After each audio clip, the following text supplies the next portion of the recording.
Welcome to Canine Dog Talk. Today, we're gonna talk about something that, honestly, probably keeps a lot of us dog owners up at night. The quiet ways we might be breaking the very trust we treasure with our best friends. Turns out, some things we do, even when we mean well, can leave a mark that doesn't just wash away. Oh man, we've all been there, right? That moment you see a little shift in their eyes, the way they hold their body, and you get that sinking feeling. Did I just do something they won't forget? What if some of those moments just don't fade? And that's the thing, it's so true. A dog's memory is wired directly to emotion. It's not about remembering what happened, it's about remembering how it felt. And understanding what sticks with them, well, that's the absolute key to protecting that incredible bond we have. So, let's get into it.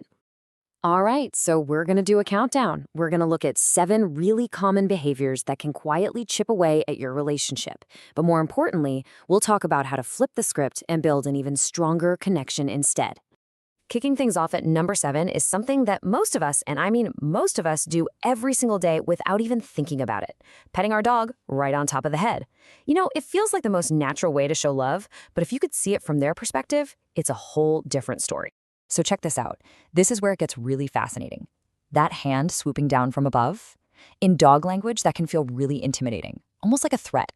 It's kind of controlling, and it totally skips their consent. But look at the new way.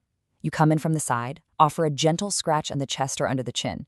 See, that's an invitation. It gives them the choice to lean into you, and that single change turns a moment of anxiety into one of real mutual trust. Coming in at number 6 is something we've all probably done out of pure frustration. Yelling. Yeah, it might get a reaction fast, but the long-term emotional price is just so high. Because here's the deal. Our dogs are wired to react to our tone, not our words. So here's the thing you absolutely have to understand. When you shout, your dog's brain literally switches into survival mode. All learning just shuts down and fear completely takes over. Sure, they might do what you say, but it's not because they understand. It's because they're scared. A calm voice, though, that creates a safe space where they can actually learn. And over time, that quiet erosion of trust from yelling is replaced with a rock-solid foundation of safety. All right, at number 5, we have skipping walks. And listen, this isn't just about them missing a potty break or a little bit of exercise. No, it goes so much deeper than that. For a dog, a walk isn't just physical, it's absolutely essential for their mental and emotional health. I just love this phrase, emotional oxygen. It's perfect. A walk is their chance to read the P-mail, to connect with the world through smell, to make choices about which bush to sniff next. When we take that away, their whole world just shrinks. And all that pent-up frustration, it doesn't just disappear. It quietly tells them that their needs, their world just doesn't really matter. Next up, at number 4, turning your dog's safe space into a prison. A crate should be their den, their little sanctuary. But the moment we send them there in anger, we poison that sanctuary. We fill it with stress and fear. And this breaks it down so perfectly. You see, the crate itself is just a box, right? It's the feeling, the emotional association that truly matters. When it's used for punishment, it becomes a big, scary warning sign that you're angry. But when you treat it like their own private, calm bedroom, a place where good things like treat and naps happen, it becomes a source of security. And a dog will never, ever forget the fear of being trapped in a place that was supposed to be safe. Okay, our third point is one of those sneaky ones, a really subtle but powerful stressor, an inconsistent routine. Dogs are creatures of habit. They absolutely thrive on knowing what's coming next. When their world feels random and unpredictable, it creates this constant low-level anxiety. Just think about that for a second. Jet lag every single day. What a perfect way to describe it. Imagine if you never knew when you were going to eat or sleep or go to work. You'd be a nervous wreck, right? Well, that's exactly what it feels like for them. They can never fully relax. And that hidden stress often bubbles up later as weird, nervous habits, and we never think to connect it back to the simple lack of a comforting routine.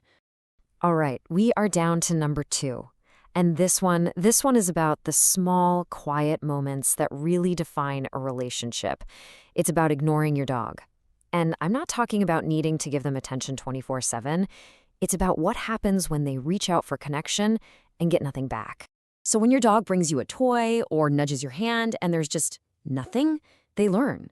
They learn to stop asking.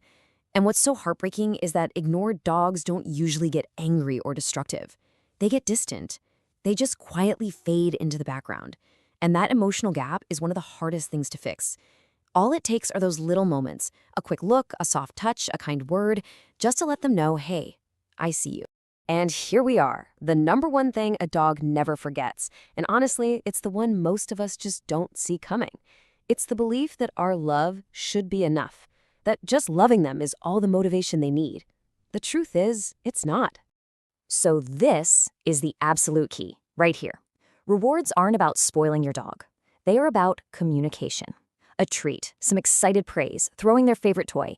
That's crystal clear feedback that says, yes, that's it, your effort mattered.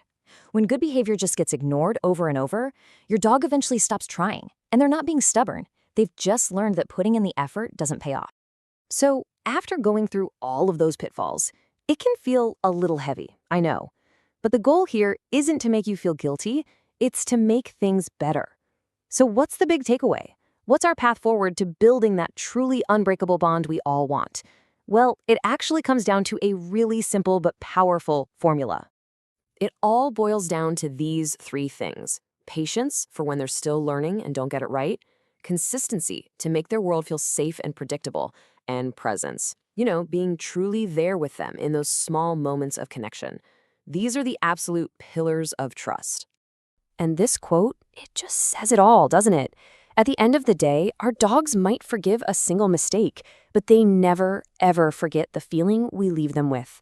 Our job, our privilege really, is to protect that bond and make sure that feeling is one of safety, love, and unwavering trust. If this resonated with you and you want to keep diving deep into the world of our dogs, make sure you hit that subscribe button to join us here at Canine Dog Talk for more essential insights. And finally, I want to leave you with a question to think about. What was that one single moment you had with your dog that forever changed how you see them, how you see your relationship? Share that story down in the comments. Let's all learn from each other. Thanks so much for watching.